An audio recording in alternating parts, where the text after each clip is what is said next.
యజ్ఞేన యజ్ఞమైజంత దేవాః తాని ధర్మాణి ప్రథమాన్యాసంతే హనాకం మహిమానస్య చింతే యత్ర పూర్వే సాత్యాః సంతి దేవాః అన్న మంత్రంతో ఒకసారి కలుపుతారు.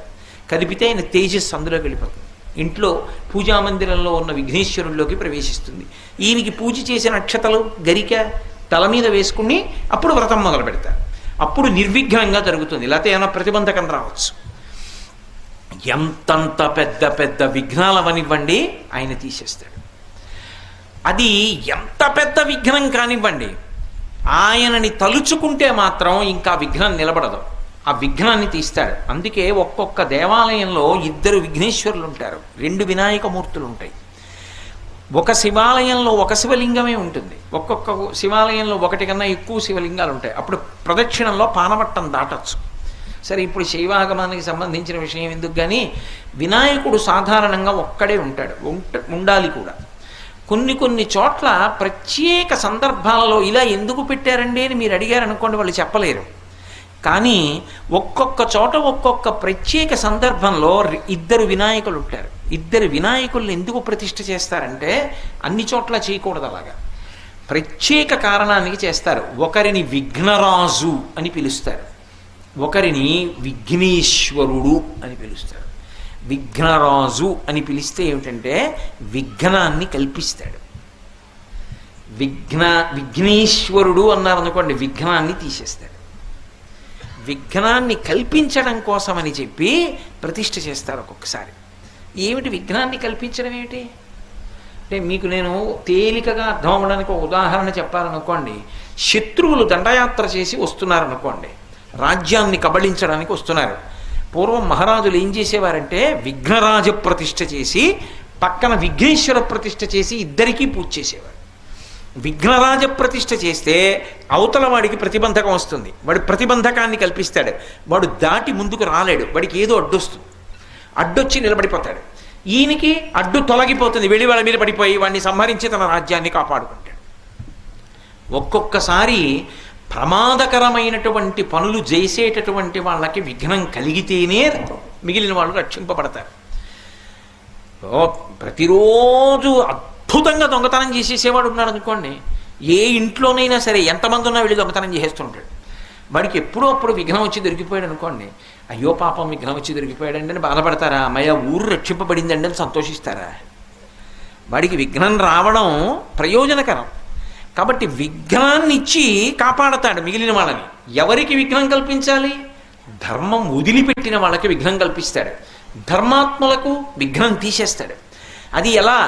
ఏదో చిన్నవి కాదు, పర్వతాలంతంతటి విఘ్నాల్ని కూడా, అది వస్తోందని కూడా మనకి తెలీదు, వచ్చేస్తోంది, మనము పని చేద్దాం అనుకుంటాం, అది చేయకుండా అయిపోతుంది అని కాదు.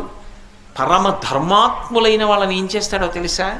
అప్రతిష్ట రాకుండా ఉండడానికి వాళ్ళు అక్కడికి వెళ్ళకూడదు అని ఆయన అనుకున్నాడు అనుకోండి, ఏదో ఒక విఘ్నం కల్పిస్తాడు, కల్పించి వాళ్ళని వెళ్లకుండా చేస్తాడు. అది ఈశ్వరానుగ్రహం ఉంటేనే. వాళ్ళు వెళ్లకుండా చేస్తాడు, వాళ్ళు వెళ్ళరు. వాళ్ళు నిజంగా వెళదామని అనుకున్నా కూడా వెళ్ళకూడని పరిస్థితి అవుతుంది. అది అప్పుడు అసలు వెళదామన్న సంకల్పమే లేదు కాబట్టి ఆయనకు అప్రతిష్ట ఉండదు. నేను జీవితంలో ఇటువంటి సందర్భాలు ఎన్నో విషయాల్లో అనుభవంలో చూసిన వాడిని. అవన్నీ స్పష్టంగా వేదికల మీదకి చెప్పడం సాధ్యం కాదు. అవి అంత విచిత్రంగా ఉంటాయి, అంత విశేషంగా ఉంటాయి. ఒక్కొక్కటి పరమాత్మ యొక్క అనుగ్రహం అందరికీ అర్థం కాదు, కొంతమంది ఈశ్వరానుగ్రహం ఉన్న వాళ్ళకే అర్థం అవుతుంది. నేను మీకు ఒక్క ఉదాహరణ చెప్తాను, అన్నాను కాబట్టి మీరు పట్టుకుంటారు. కాకినాడలో జయేంద్రనగర్లో విఘ్నేశ్వర దేవాలయం ఉంది, మహాగణపతి దేవాలయం. ఒకప్పుడు మాంధాత వారని అక్కడే ఉంటారు దగ్గరలో, మంచి భక్తి తత్పరులైనటువంటి కుటుంబం వారికి అక్కడ ఖాళీ స్థలం ఉంది, గుడి కడదామని కంచికామకోటి పీఠాధిపత్యం వహిస్తున్న మహాపురుషులు చంద్రశేఖరేంద్ర సరస్వతి స్వామి వారి దగ్గరికి వెళ్ళారు. ఆయనకి పిలిస్తే పలికేవారు విఘ్నేశ్వరుడు. ఆయన దగ్గరికి వెళ్ళి అడిగారు, అయ్యా కృష్ణాలయం కడదాం అనుకుంటున్నామండి అని. ఆయన కళ్ళు మూసుకుని ధ్యానం చేసి చెప్పారు, రాదు కృష్ణాలయం, అక్కడ విఘ్నేశ్వరుడు గుడుస్తుందని చెప్పారు. కాదండి, మేము కృష్ణాలయం కడదాం అనుకుంటున్నాం అన్నారు. ఆయన నవ్వి శుభం భూయాత్. ఎంత ప్రయత్నించారో రాలేదు అక్కడ కృష్ణాలయం. ఆఖరికి మళ్ళీ మహాస్వామి వారి దగ్గరికి వెళ్ళి, అయ్యా మీరే ఎటువంటి విఘ్నేశ్వరుణ్ణి పెడితే బాగుంటుందో అటువంటి మూర్తిని చేయించి ఇప్పించండి అన్నారు. శిల్పిని పిలిపించారు, విఘ్నేశ్వరమూర్తిని చేయించారు. చేయించి ఆయన ప్రథమ పూజ చేసి వ్యాన్ ఎక్కించారు, తీసుకెళ్ళండి కాకినాడ ప్రతిష్ఠ చేయండి అన్నారు. ఎండ మండిపోతోంది, పట్టుకోవాలా ఒకళ్ళు వ్యాన్లో, పట్టుకోవడానికి ఒక మనిషి కూర్చోవాలి. ఎలా? ఆ ఎండ అలా ఉంది. స్వామి ఎలా కూర్చుంటామండి, ఎక్కడ మెద్రాసు, ఎక్కడ కాకినాడ, ఎలా పెడతామని అడిగారు. మహాస్వామి వారు బయటికి వచ్చి చేతిలో సత్యదండాన్ని ఒకసారి ఇలా ఆకాశానికి తిప్పారు. తిప్పి ఎక్కండి ఇంకా పర్వాలేదన్నారు.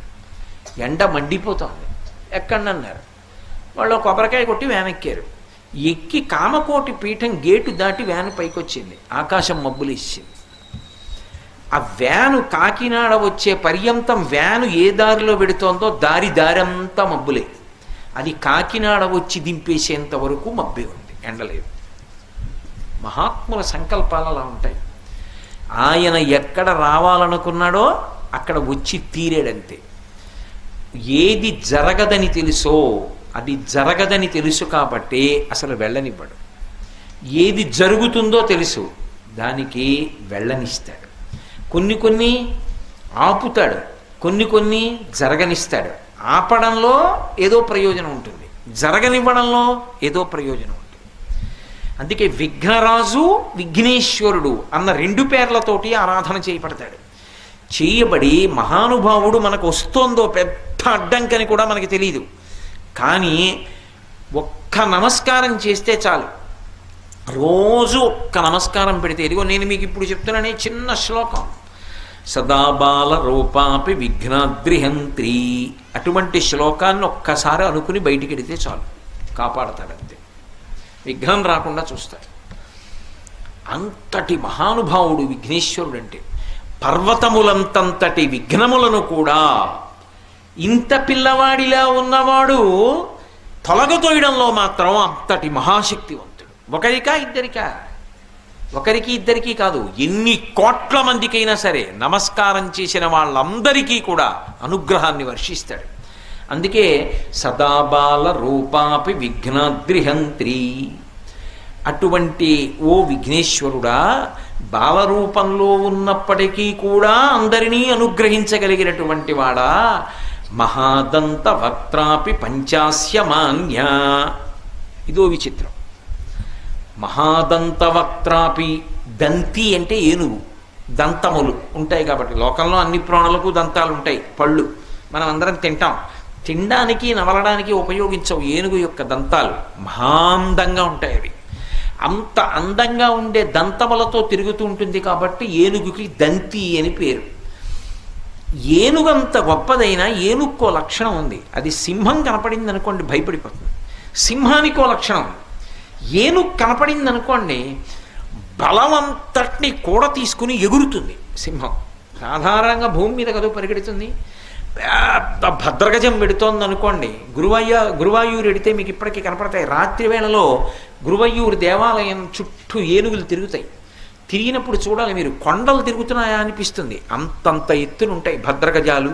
ఏనుగుల్లో జాతులన్నీ తిరుగుతాయి కృష్ణ పరమాత్మ మూర్తిని పైన పెట్టుకుని.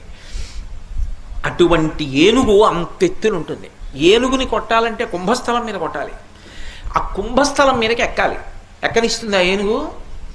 కాలు పెట్టి తొక్కేస్తుంది, తొండంతో తిప్పి విసిరేస్తుంది. అందుకే సింహం ఏం చేస్తుందంటే ఎగిరి కూర్చుంటుంది కుంభస్థలం మీద.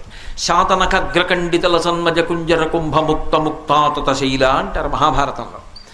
ఆ పైకి ఎగిరి కూర్చుని తని తొండం పెట్టి ఎత్తితే అందకుండా పంజా పెట్టి కొట్టి కుంభస్థలాన్ని బద్దలగొట్టి మాంసపు ముద్దలు తీసి చిందరవందర చేసి అందులోంచి ముత్యాలు తీస్తుంది.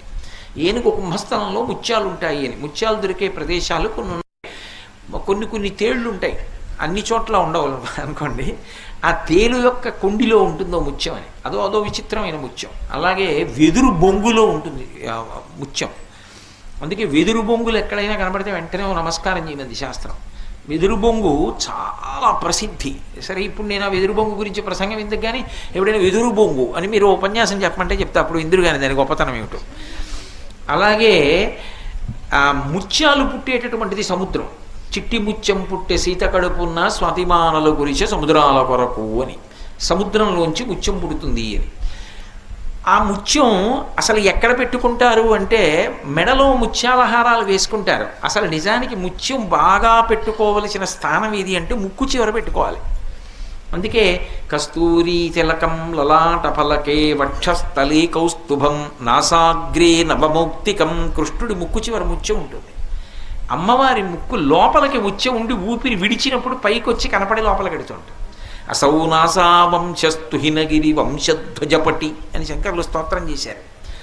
ఇవన్నీ మంచి ముత్యాలు దొరికేటటువంటి స్థానాలు. ఏనుగు కుంభస్థలంలో ఉంటుంది. ఆ ముత్యాలు తీసి గజాసురుడని ఒక రాక్షసుడు ఏనుగు రూపంలో ఉంటే పరమశివుడు సంహారం చేసి ఆయన కుంభస్థలంలో ఉన్న ముత్యాలు తీసి హారం కట్టి పార్వతీదేవి మెడలో వేశాడు.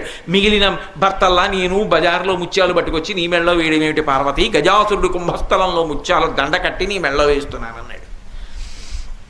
కాబట్టి ఏనుక్కి సింహం అంటే భయం.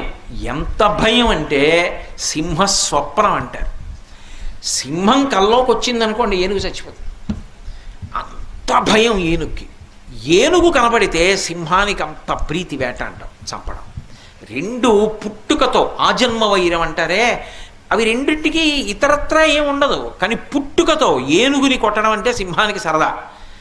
ఈ సింహం కనపడుతుందేమో అని ఏనుగుకి భయం. కానీ శంకర భగవత్పాదులు అంటున్నారు మహాదంత వక్త్రాపి పంచాస్య మాన్య.